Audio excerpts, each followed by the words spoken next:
Welcome, today in front of me LENOVO Tab P12 Pro, and I'll show you how to edit notification panel shortcuts on this device.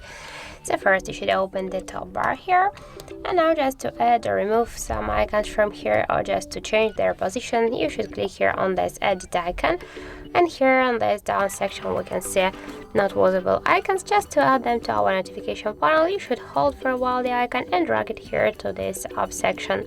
You can do it with the pen or with your fingers, that doesn't matter. So just hold and drag it here.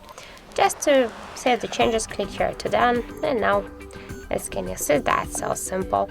To remove some icons from here, just by the same way, hold it and drag it to this down section.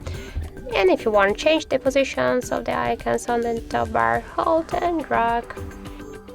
So as can you see, it's so simple. Just hold it and change the position, then click to done, and now you will see all the changes here. So that's it. Thank you for watching, and if you find this video helpful, don't forget to leave a like, comment and to subscribe our channel.